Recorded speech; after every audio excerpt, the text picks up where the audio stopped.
Hey, that's fine. Thank you for joining Everyday Black Man. Hey, you got me, Riker Shay Reed. You got Sham. You also have the Black Libertarian. Riker is here, and also maybe what's his name? Armstead will be joining us sooner or later. We also have a guest today. Hey, Terrence. How we're going to start this out initially, we're going to just have you introduce yourself and tell us a little bit about yourself, and we'll go from there.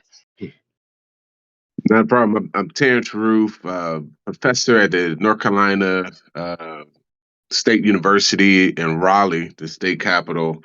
Father of a 9-year-old, wife, Kiera Ruth.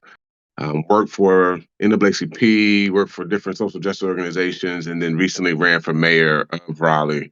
And just plugging in to join the conversation. Glad to be here. Hey, so in mayoral races, I noticed something. I'm not like super political. I'm apolitical, to be honest with you. A little bit of both, whatever fits my needs. Did you run as a Democrat, or you just ran for mayor? In our city, it's not party affiliated, so you Same don't here. really run as a party. However, the Democratic Party did endorse me during this campaign. Okay. Hmm. Can I ask you a separate question about the NAACP? Have they thought Yes. about removing the C? I mean this in all seriousness, because of all the stigmas around the word. Well, what's crazy is the history. The history of the NAACP is actually a room that I'm talking about the original creators of the NAACP was a room of that heavy white presence actually. Correct. You had some legendaries like the boys, but that room was pretty much heavy white voices for the White Jewish NAACP. So the voices. yeah. So the founding of the organization would probably prevent that C from being removed. Okay. Yeah, because I just don't like being called colored. Yeah. Look at that. Do you think that the NAACP, in general, moving forward, do you feel like the younger generation has a bit of a divide with it? Well, I'm gonna zoom into North Carolina. North Carolina and New York, Okay. they wrestle back and forth with Okay. who has the largest state conference. So you're talking about the largest in the whole country. New York and North Carolina wrestle with each other. So I'm I gonna zoom feel into like the our up north version is more, how can I say this without being offensive? LGBT rights. so, I mean, so so if you zoom into North Carolina, you have like Dr. Barber was the one that made it contemporarily more relevant than before. Dr. mhm. Barber ended up leaving for the Poor People's Campaign, but when I was leading under Dr. Barber, so there's a president role and there's an executive director role. At that time, 2016, 17, part of our plan was to figure out how to onboard more young organizing talent. So that was an issue back in 2016, 17, pre, the movement of in 2020, Black Lives Yeah. Matter. You're just seeing a whole different wave. You're seeing a technology divide in the social justice world. You're seeing a strategy divide in the social justice world. You're seeing more aggressive perspectives around issues in the country. So there's a huge divide there. If you just zoom into just my experience, but I think your I guess insinuations are consistent with what I'm seeing.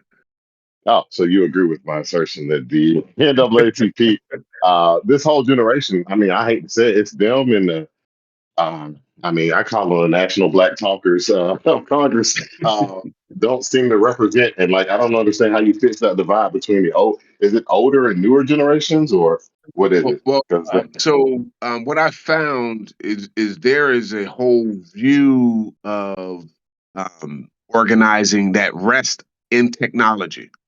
That's the whole organizing strategy. So if you remember when the national walkout movement with the kids who were out of Florida who was killed from the mass shooting, yeah, before Black Lives Matter, these young kids in high school organized the largest um, sort of demonstration ever, and they did it online. There was no meeting. There was no physical bodies in the room, and so there's a whole view of organizing that sit on technology by itself, and some of that is age, and then some of it is just your comfort level with technology.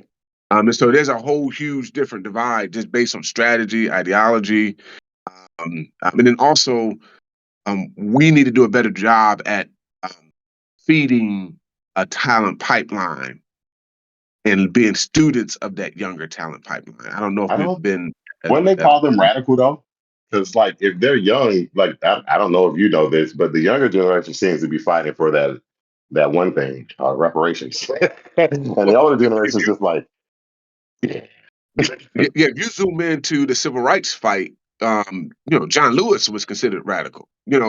Baynard was considered radical. I mean, so you're hearing some of the same language, and it was again at that time youth versus older. So Ella Baker was radical. Ella Baker was an older woman, and she was organizing with the kids. She was organized with the college students saying, y'all have it, so she was considered a radical leader at the time. But they didn't even during Ella Baker. Ella Baker was like, I think we should go young and invest in their ideas, not just use them so that it looks wonderful on TV, but like what are they thinking? And so Ella Baker really um placed her leadership on the back of young leaders. But at the time, that same language that we're hearing now was the same then. but I always feel like once they get to a certain point, they kind of quiet all that down. That's just Yeah. radical, and you're just young and crazy. And like when you ran for office, did you? I mean, of course, that I think Raleigh is that a black city mostly, or what is it? So so so Raleigh is usually compared to Durham. Durham has a brand Durham. of sort of like blackness, So Yeah. even when for those who are in the gospel world, you hear John P. Key talk about Durham. You hear Black Wall Street. That's Durham.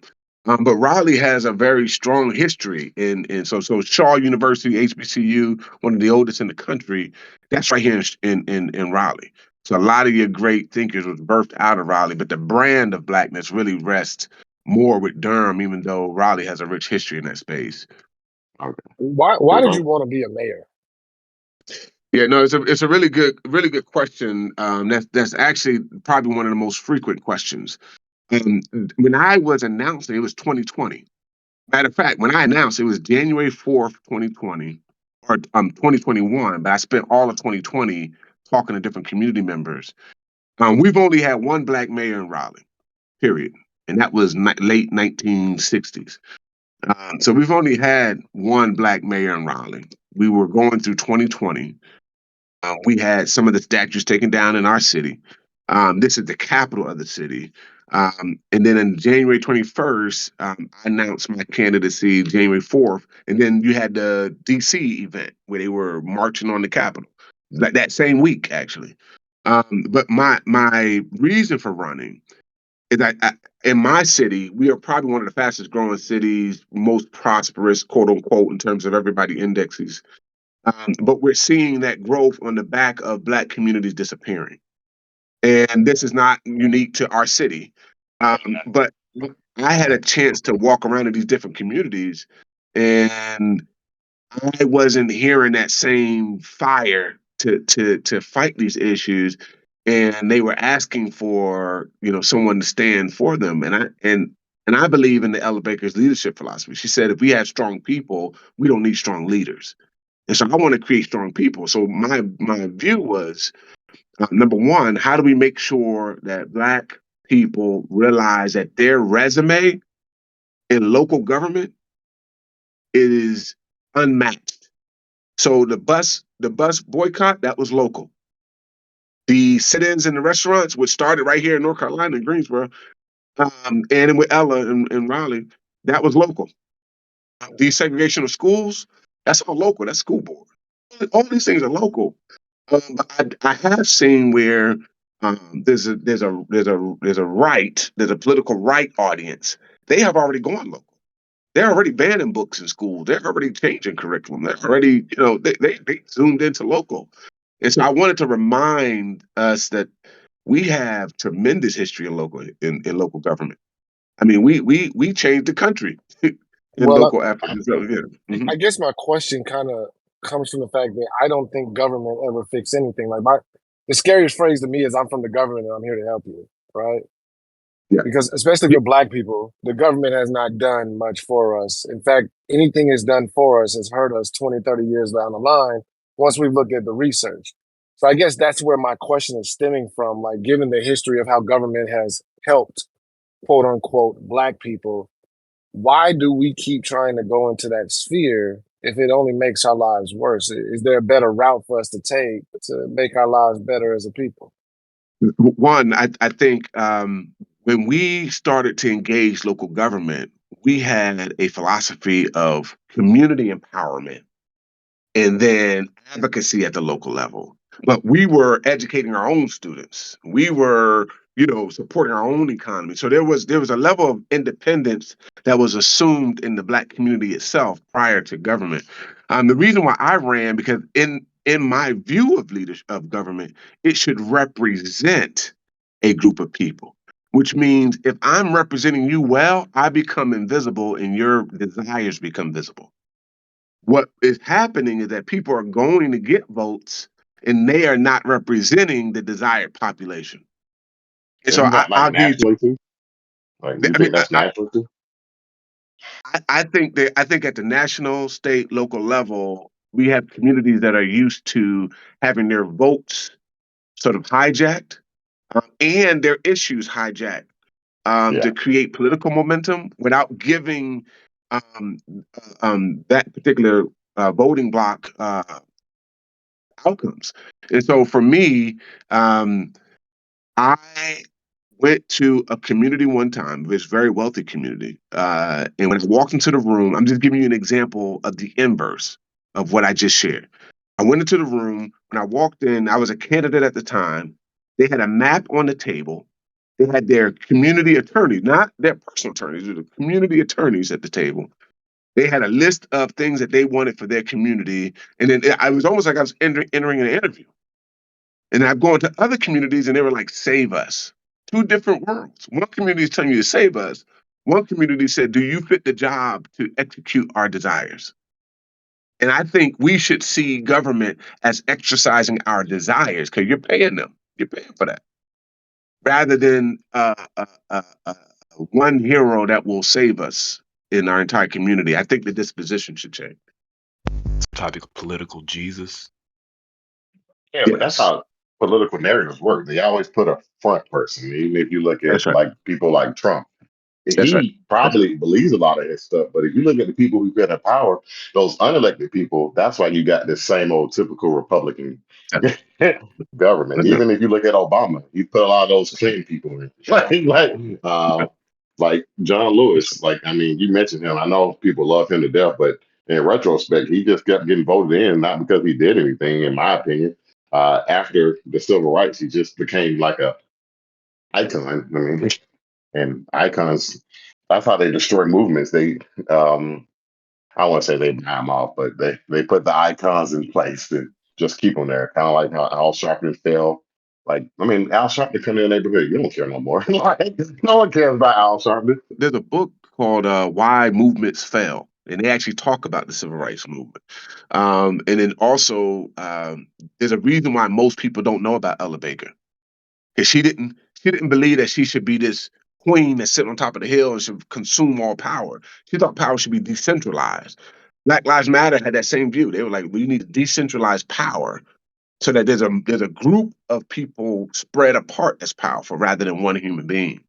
And I think there's something healthy about that decentralized power, and there's something healthy about making sure that you pass power on to someone else. And I think that that's something that we could learn from the past.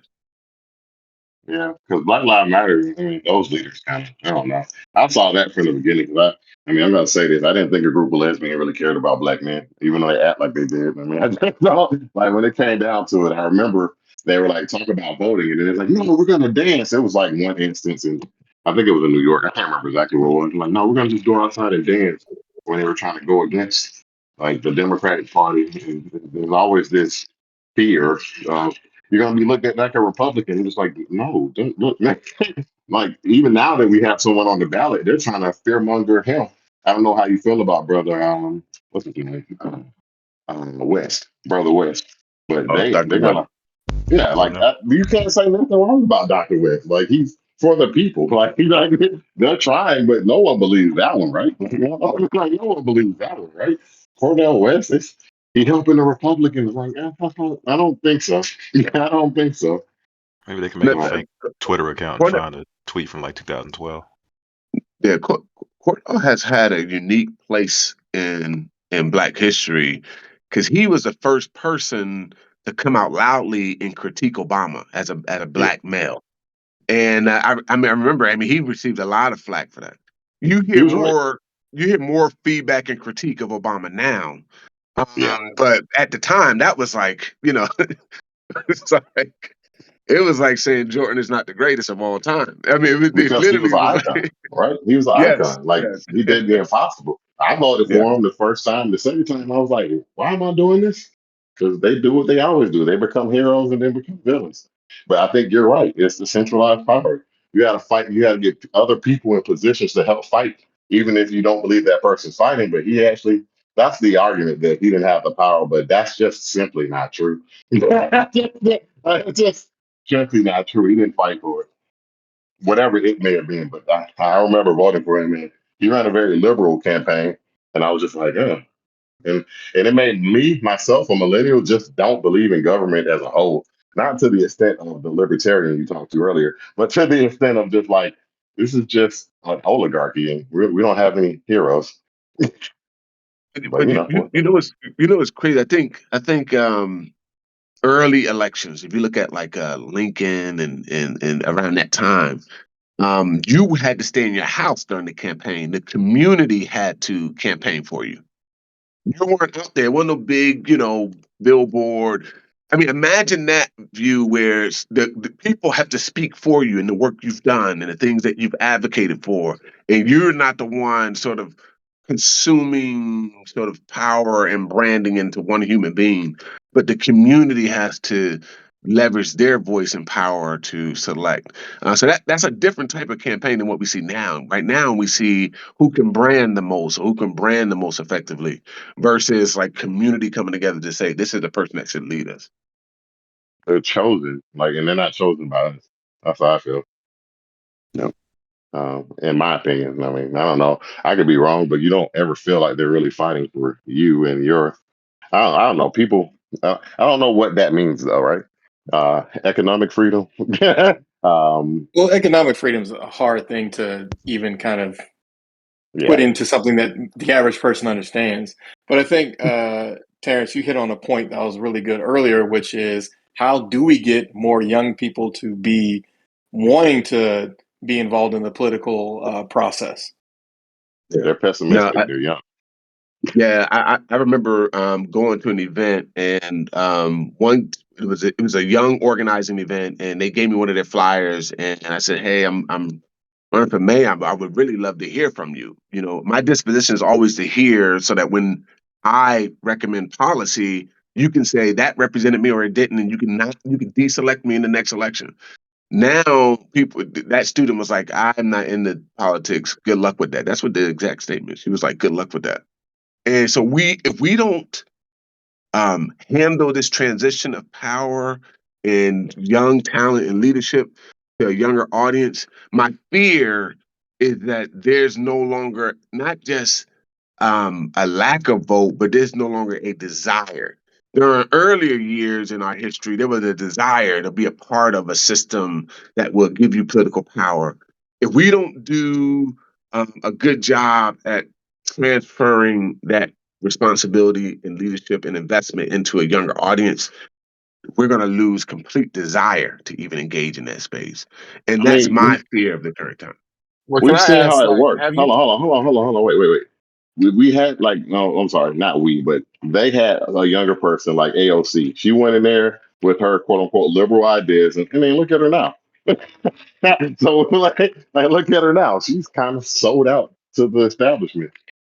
So that's what people see.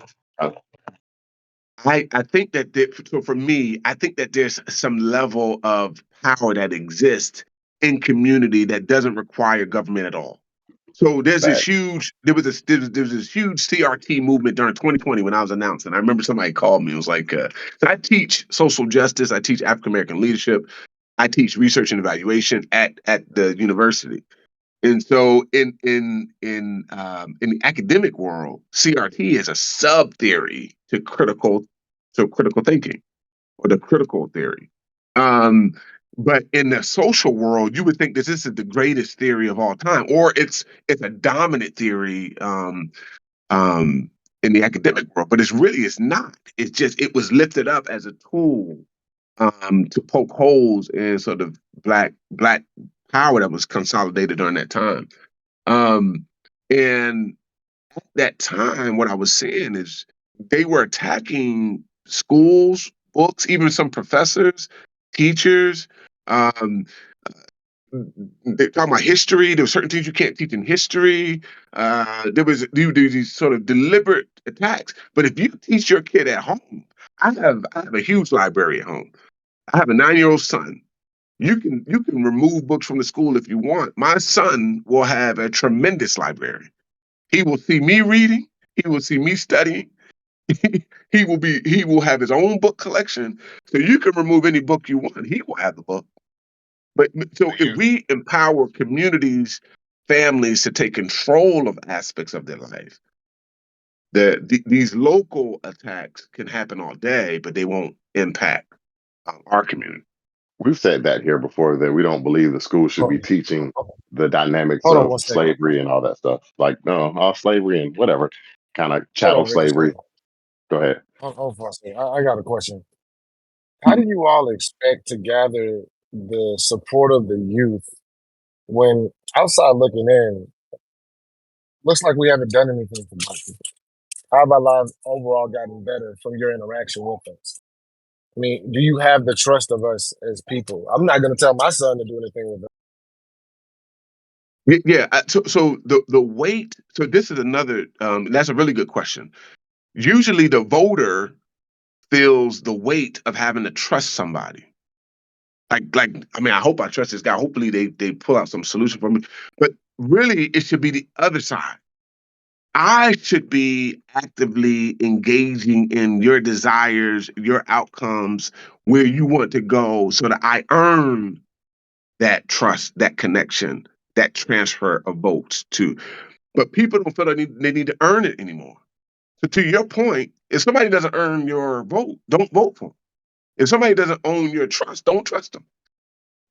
Candidates should be earning that in real time and not during a campaign. A campaign should only last between 6 to 8 months.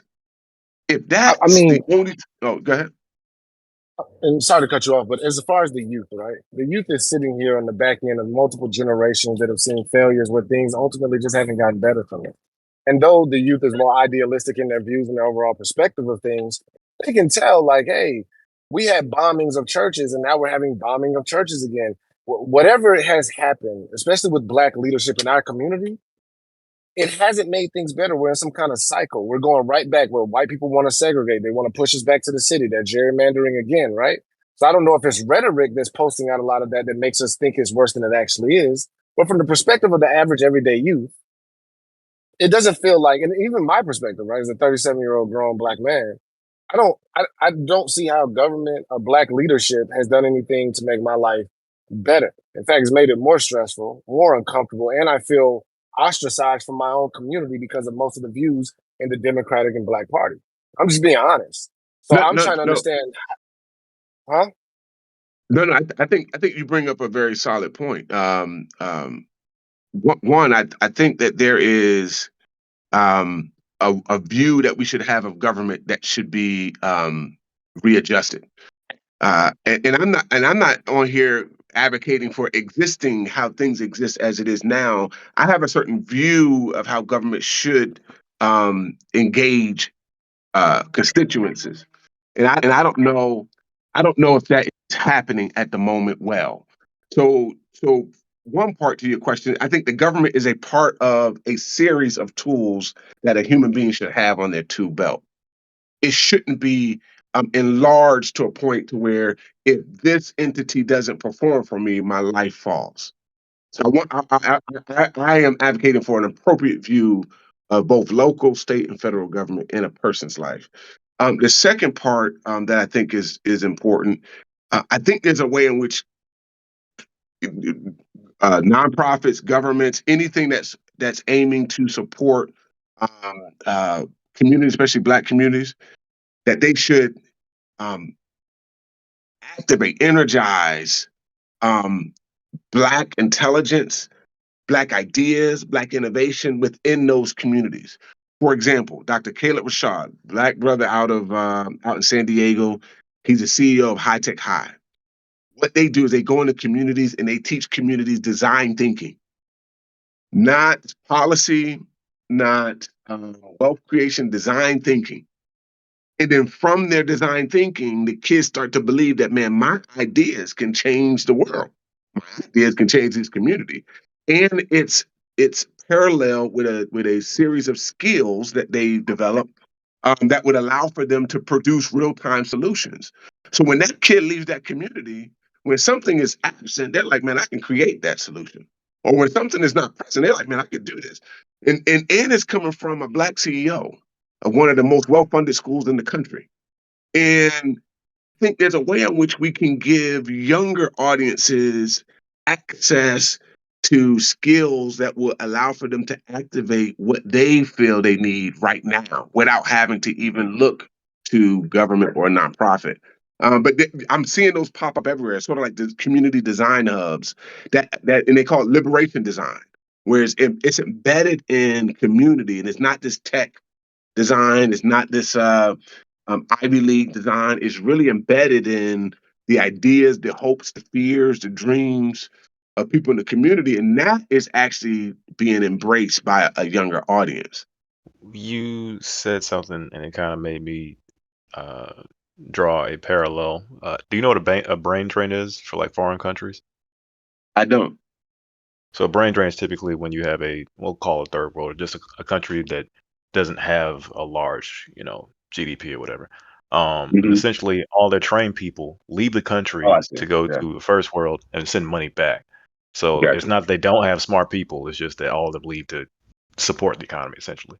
Yeah. So, and what you just talked about, it kind of sounds like an ongoing issue because it's not something that hasn't been going on. But we talk about Black people like we don't go on to do better and escape like the poor places, but we do. I just think it's rare that we actually come back to those places and try to support where we come from. So I feel like, or I would ask, do you feel uh, what I said has some semblance with the reality you've seen? Yeah. I call it usually the default negative. By default, as a Black man, I have to prove to you I'm not dangerous. By default, I have to prove that I actually earned my PhD. Right. By default, I have to prove that I'm a part of a family with a wife, married. By default, you're going to assume the inverse of that, and they do that for whole communities. So by default, they assume that Black-centric communities do not have the intellectual capacity, the economic capacity, the innovative capacity. And so we have seen, so the Black woman is the most educated human being in America. When I get that study, I'll email it to you so you can see it. But the most educated human being in America is the Black woman by far. But what we have seen on the inverse of that, we have seen some highlighted wins, like we talked about Obama and we talked about Cornel West. But the data for Black men is still troubling.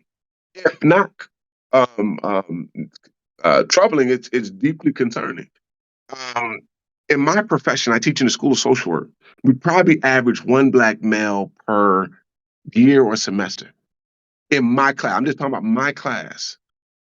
They just did away with the affirmative action. But even when it existed, I've been teaching at my university for 8 to 9 years. I still didn't see no crazy explosion of numbers. So we're living in this world where we start to position genders versus each other, and it ends up hurting the Black community overall. when we need to be uplifting everyone. That most educated Black human being needs to also parallel to the success of Black men. I'm just I'm not seeing the same trends in the Black male circles as I'm seeing with the Black woman. And I'm not trying to talk against the Black woman's journey. With child welfare here, the least adopted child in our county is a Black boy. In our county, the highest number of suspensions is still the Black boy. The Well, highest number of dropouts is still. So you're seeing all these numbers that would argue that there's so much work to be done to whoever's original point. I'm sorry, I went on a tangent on that. no. I agree with you, but my counter argument to that is that ultimately Black men are not taught properly in schools, right? We learn differently because we have a different subset of experiences. For one, we are men, right? And so we get disregarded. And just because I'm not trying to put down Black women, but there's a lot more support for Black women than there is for Black men. You even said it yourself, right? There's a lot more up there. So when we put out these statistics and say Black women are more educated, that's great. How are we determining that education? I know a lot of smart Black men, intelligent Black men that didn't go to college or dropped out of college. College is not the only one way to find out or to highlight education and experience. I don't think we do enough for our Black boys. If you look at Black boys in younger systems, right? Boys in general learn slower. And it seems like our community hasn't caught up with that. The little Black boys are they're gonna need more time with learning reading. They're gonna need more time with math. And I know that starts at home, right? But we have an entire system that has disenfranchised Black male youth, right? So when we're looking at these statistics, I don't think they're even fair. That we don't really highlight the good points of Black males. Even when you look on the news, if there's a crime, it's always a Black male. And that's not by design. There's crimes committed consistently, but the crimes that are committed consistently aren't as entertaining, right? So they don't put them on the news. I think Black male youth is doing great, but we do not highlight it, give it as much attention or love that we should be giving it to young Black males. In fact, we purposely disenfranchise Black fathers on a consistent basis, right? And one of the reasons I asked you about you becoming mayor is because as a position in leadership, one of the biggest issues that Black males have is fatherhood and how we're disenfranchised in fatherhood. And that's not spoken about enough, especially in a public space, a national public space, as it comes to our parties and our representatives. And I apologize if it sounds like I'm passionate or angry. I'm really No, not. It's just something I really care about. That's no, not that discussed that's down enough. my alley. Yeah. No, you that's down my alley. So I brought my son with me everywhere I went. So any picture you saw me in, my son was there. And people would ask, "Why is your son always with you?" I was like, one, I need y'all to see that. Like that's something I need you to see. My son is meaningful to me. How he see me is meaningful to me. If I can be in a space, he can be in a space. There's a way in which I want him to see the world. There's a level of confidence I want him to have when he engages the world, and I think it's valuable that he be present in these spaces. So I always brought my son with me, but also my own personal research is around the father. So I worked with our child welfare during that time to do a research evaluation. And 90% of the employees in our county that's employed as social workers are Black women. And so we started to have a conversation. Why are we seeing um, a reduced engagement of Black fathers in child welfare? Why are we seeing a reduced number of Black boys adopted by Black men? Why are we seeing? We started asking these same things you're talking about. And they started talking. They started talking about the history. There's several things that came out. Number one, in child welfare, they used to arrest. I'm only talking about my journey, so I don't want to cast that out to all child welfare. But one of the things that came out is that they used to arrest fathers for previous either incidents that has to do with law enforcement, or they were penalized for child support. And so engaging with their child became inverse or opposed to engaging with child support. So the father, based on how much money he can find and support his kid, depended on if he's going to engage or not. The next thing that we found is that um, the father himself was often at birth, when the child was born, the father was not engaged in collecting information about that child as the mother was. If the mother didn't like the father, the staff, the social worker never engaged the father.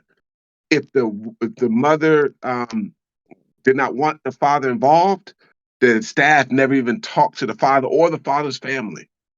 If they can't find the father, they never go to the father's grandmother, never go to the father's mother. So you're talking about a generational story of how that voice of the father slowly has diminished to the point where you have to be energized and bring it to people's attention in 2023. Is that Yeah, and I a agree with platform you. that I you wish mean, to speak to? Say it again. Is that a platform that you would speak to when Well, if you run again? I mean, I have. I mean, so local government is. So I was a principal. Prior to being a professor, I was a principal in an alternative school. And in that school, I was embedded in like juvenile justice center. So when I go to work, I will wake the kids up out of their bunk. I will time them in the shower. I will march them to get food to eat, and then I would teach. Most people would never see a school like that. Most people would think of ISS when they think of alternative school. But I was in juvenile justice system, the criminal justice system, teaching kids.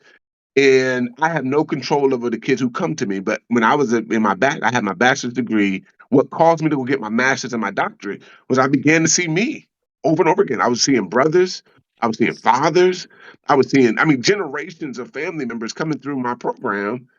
And I began to ask, why is our society producing this outcome?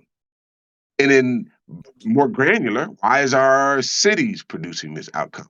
More granular, why is our communities and neighborhoods producing this outcome where I get the same black boy profile every time? And my question was, are other profiles not doing anything bad? Like, are they just perfect? And I also never received a wealthy kid, black or white. I never received a wealthy kid. So I was like, if you become wealthy, do you become perfect? Like, if you don't do no wrong? Like, these are the things as a young 21-year-old just graduated that I began to process. And that's what actually drove me to go get my master's and PhD. But that's really at the core of my research. I wrote a series of papers called A Letter to My Son. And it was around these same issues, a 10-letter series. And it was around the same thing. So that's actually a personal passion of mine rather than any sort of campaign or political ambition. yeah, well, what I was going to say is like within that region, I mean, so even though this is anecdotal, when I have a fiance and I'm a stepfather to two beautiful children. I have my own son. When I went to go register those kids in the school, I went with my fiance. Not one woman in that administration even acknowledged my existence until there was a conflict and I had to stay. And what I've noticed throughout my life, being a stepfather and father, is that we are ignored, disenfranchised, forgot about, excluded consistently. Because my son has been in YDC. So when it came to those meetings, I was an afterthought, right? And so I guess one of the things that bothers me so much is that when I hear that black women are the most educated, et cetera, it's those same black faces, especially being in Atlanta, those black women faces that ignored me, that disenfranchised me and disregarded me, right? We don't talk about that enough in the community. We don't even highlight it enough. And like that being one of your passions and your campaign, I would love to see another black man up on a stage pointing out these issues that we have because this is one of our biggest problems and we're never going to get it fixed if we continue to push it under the rug like we've been doing.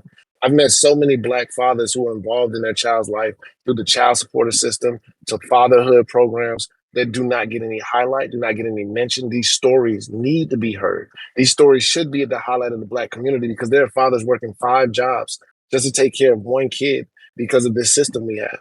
But then we sit here and say black men aren't stepping up. We sit here and say black men are at the forefront. Black men aren't in these statistics.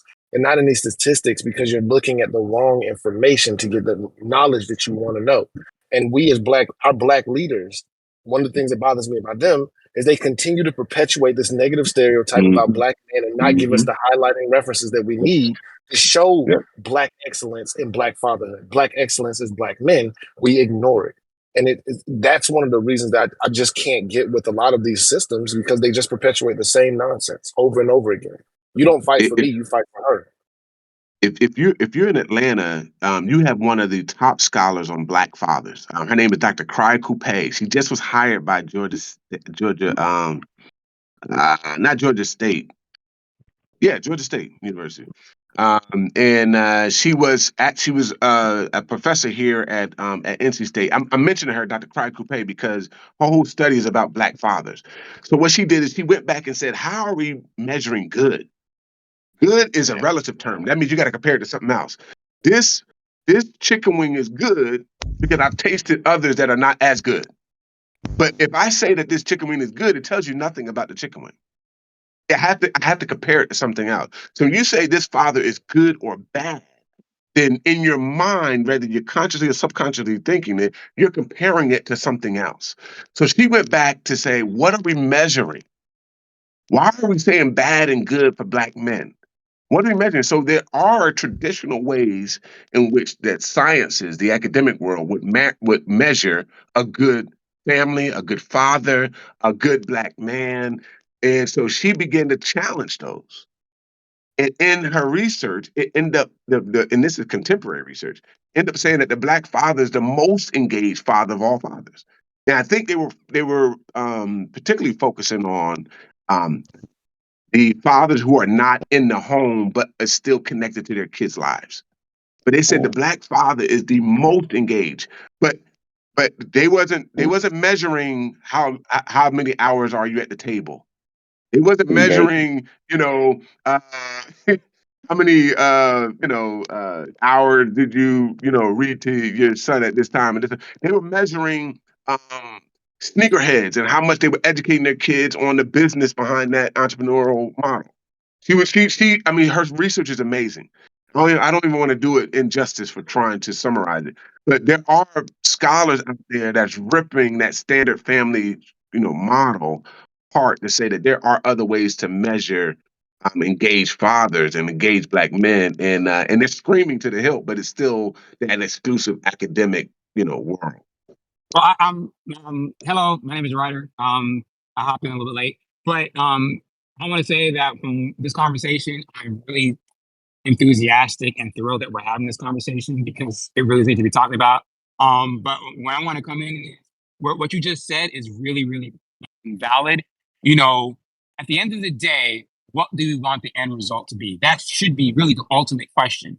And is this a good father or not? Is the father present? And good is hard. But if you look back and if, go back to your and say, if I had a father figure in there, if I didn't, were they good or bad? You would say yes or no based on how you feel. And then from there, you'd say, why this way about my parent being a good or bad? And, it really is a relative term because let's say if you do a good father, spending time with them, providing, making sure the family, okay, these things are okay, are standard. But can this person meet that standard given what they had in their lives prior to becoming a father? The question really does get complicated. And then, like, I'm on the notion of, education.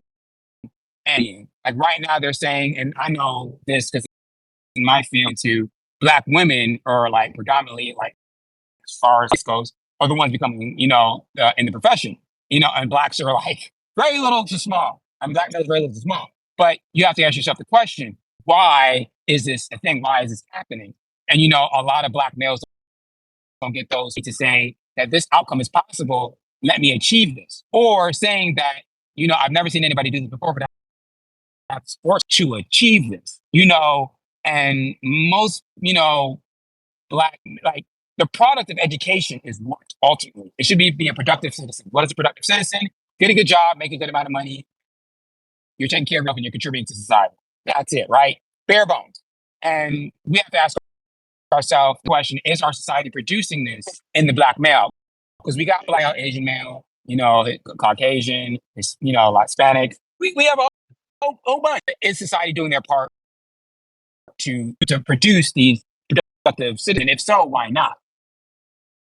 And really, the new nation is speaking up and is doing something about it because they are choosing different professions, different careers, and they want to set out on their own adventure of life and their own definition. I don't think that the black male will ever, since the black male doesn't control the narrative, you must narrative itself. And Well, see, they don't control the because narrative, but females they are a part. right to the narrative. They do play a role in the system. It's hard to control. Yeah, it's hard to control a narrative, but you should still challenge the narrative. But while we have Terrence here, go ahead, Ryder. Well, I just want to say one little thing to respond to Reed. I don't control the narrative.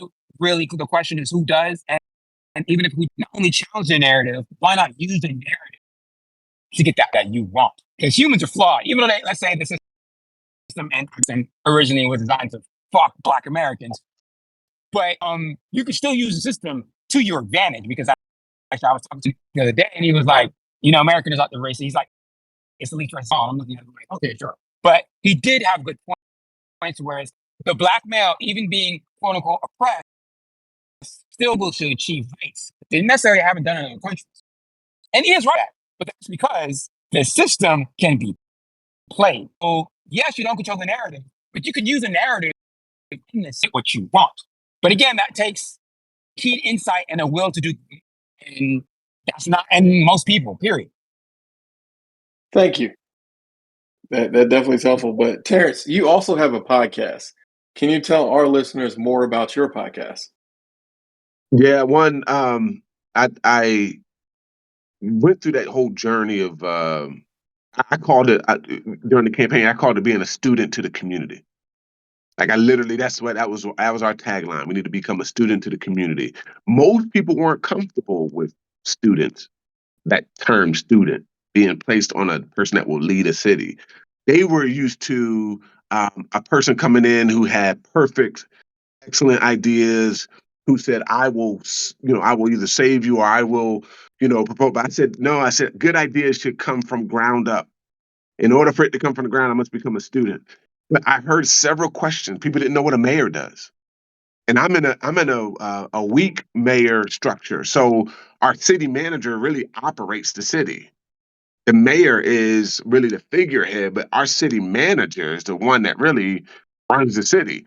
So people didn't know what a mayor does. They didn't know the history of, of Black America and engaging local government and winning. They didn't know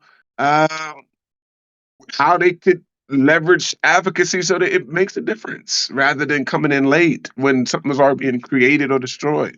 And so some of these questions, I just mentally was jotting them down, and I made it into a podcast. And so I started the podcast. It's called Illogical by Truth, because most people, when they think of local government, they're like, man, I don't even understand the language, the land use map. All that is foreign language to me. I was like, how can we simplify local government so it's consumable so that people can actually be energized and engage in local power? If you don't know the language, if you can't interpret the language, if it's foreign to you, you're not going to engage. And so the podcast is supposed to make what is illogical logical. And so we start with Ella Baker and her view on leadership, like I mentioned earlier. And we talk about how she met in the basement of Shaw University. And the questions you should ask is, she was in Atlanta with King. Why did she come to Raleigh? Why did she not, meet with the kids at the provost's office or the president's office? Why was it this little basement in Shaw? Because you don't need to have a whole bunch of money. You don't even need to have the most powerful people.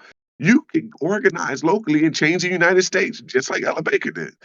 Most people don't even know her name, but they're living from the benefits of her organizing. And her organizing was that we should empower those on the ground so that they don't have to be over dependent on people who have power up above. And so the illogical podcast is just to educate you on issues. So we talk about the first Black mayor of Atlanta. He and one of his policy platforms was to increase the number of subcontractors. He was like, home is one way to create wealth and families, one of the most popular, but also subcontracting with government is one of the ways you create wealth. So the way Atlanta looks now with Black wealth being something that's just normal, it's not normal. If you come to Raleigh, you're not going to see that same picture if you come to Raleigh. You go to Atlanta, you see somebody that's wealthy and Black, that's nothing to you. It's nothing. That's normal. But that didn't happen by mistake. It happened from local government. And it happened from the influence of local government. But these issues, most people assume that they can't influence or impact at all, and the power is in people, not in the government. That's why it's representative government, but it's been distorted for so long that people have assumed that they don't have no power in that space. So we're trying to unlock those hidden conversations. Definitely. You know the story of Atlanta Airport? When he said that we need to train and find and support Black subcontractors. Am I Yeah, thinking he of the said if you could lay same way? pavement, you can make an airport grow one way. That was just interesting. That was cool. If you could make pavement, then you can make airport runways. Like that was just you don't find that kind of stuff now from the Black community leaders. Like if you can do this, then you can do this. Like hey, you know how a computer work? Hey, you should do IT company be subcontract to the government. Like that kind of stuff should be. And you know what's crazy? The research says in order to see high engagement from a resident or a voter, then that is completely dependent on their relationship to land and property, and it's completely connected to their confidence or level of education. So we as sort of political leaders and candidates, we want people to come out. We want you to be engaged. We want you to come to every council meeting. We want you to come to every school board meeting. But we don't want to talk about your land ownership. We don't want to talk about your economic profile. We don't want to talk about not your land rental, your land ownership. We don't want to talk about the pipeline to wealth through subcontracting and home ownership. But we want you to come out to every community meeting. We want you to come to the website. We want you to plug in. We want to hear your voice. We want you to answer all surveys. But the research says if you help people create a connection, an ownership connection to land, then you will inherently get a more engaged audience. And I hate that we skip the land ownership and we go right to engagement. And so for a real campaign that wants real engagement from people, they need to be talking about subcontracting, land ownership, home ownership. That needs to be your number one. And not just saying I would champion it, but what does it mean to leverage private industry to make sure that there's enough resources to really pull it off? All right, go ahead, ask him the other question, y'all. Sure. So, looking at the race that you ran against the incumbent mayor before your campaign and after your campaign, looking back, what do you think are some things you could have done better? Yeah, so most communities that I've had experience with, they normally do a good job at uh, dividing Black communities around who is the person that they should vote for. And I spent a lot of my time in sort of faith communities because the NAACP sort of historically rest on clergy. Like our meetings would be in churches all around the state, small Black churches all around the state. And most of my organizing hovered around those spaces. What we're seeing in America, where the Christian membership or people who identify as Christians or as being a part of a faith member group is declining. And so I would divide my time across different groups that may or may not exist inside that Black faith tradition. And I would do that with the hope of making sure I hear from all of the Black community, and not just assume that that traditional faith model is the only way that people hear from policy issues or local issues. That's right. Excellent. People don't go to church no more. Yeah. Well, they go to church, but it's a different type of Not like they person used who's to, going. though. Yeah, Well, not yeah, like I they mean, used to. yeah. Yeah, Let's not like the civil rights era. Definitely not like the civil correct. rights era. But Yeah. Terrence, we really have enjoyed having you on the podcast. Is there anything that you want to have our viewers take a look at? anything they should check out? Or a favorite question that I get asked all the time by Reed is there a book people should be reading? Yeah, so thank you again for having me. Very rarely do I get invite to be on an all Black podcast with Black men. So it's good to be surrounded by all of you. So one, I appreciate the invitation. Number two, I would love for you to come and listen to Logical by Truth. Really, the goal is to give you tools to feel empowered locally. Black America has a very strong, rich history of changing the country just by local efforts, and so we're on everything from Spotify, every platform that you can plug into. We're on everything, and right now, with this idea of revisiting what should or should not be in history, years ago, Pauli Murray, a native of Durham, North Carolina, Pauli Murray wrote a book where she wrote down every law that confirmed or supported or legalized racism in every state. She put it in one book. And that's the book I'm reading right now. What's that book? Awesome. It's I believe it's A Color of Law. The Pauli Murray. It's the same book that the civil rights attorneys, NAACP attorneys, used to fight their legislation. But Pauli Murray is a giant that most people sleep on. But that book was considered the civil rights Bible. And I believe it's called The Color of Law. I'll email Is it it if there's a just correction to that title. Black civil rights, or because I believe the LGBT community consider them to be in the same place as Black people, but that book would probably explain to them the same thing. And at the time that book was written, it was only talking about skin. That's facts. Yep. Yep. So but when that book was written, there was no sort of broadening of the term. It was skin. For Black people, you cannot do this, this, and this by the law. Yeah, I don't think they ever suffered that kind of, pink water fountain that didn't exist, of course, where only gays could drink from pink water fountains. I just don't. I always say that argument. I'm just like, your fight is different. Like, fight your fight, and I agree with you guys to some extent. But like, what you guys suffered and what we suffered are different. It's simply based on the color of skin. The correct name, I just wanted to just find it before I did. The correct name is States Law on Race and Color. States Law on Race and Color. Excellent. Well, thank you very much, Terrence. I really did appreciate it. Reed, you want to finish this up? I'm driving, so get someone else to do it. All right. Well, thanks again, ladies and gentlemen, for listening to another episode of Everyday Black Man Podcast, a podcast for authentic Black male thought. It was Riker, Reed, Armstead. Oh, actually, no, not Armstead. The writer, Black Libertarian, Sham, and our special guest today was Terrence. Really do appreciate it. And as we always say, check out our Patreon, EBMP. We also have a Facebook page at Everyday Black Man. And our website is www.everydayblackman.com. But make sure that you also check out our MySpace. We have lots of MySpace, and we really love running that gag into the ground.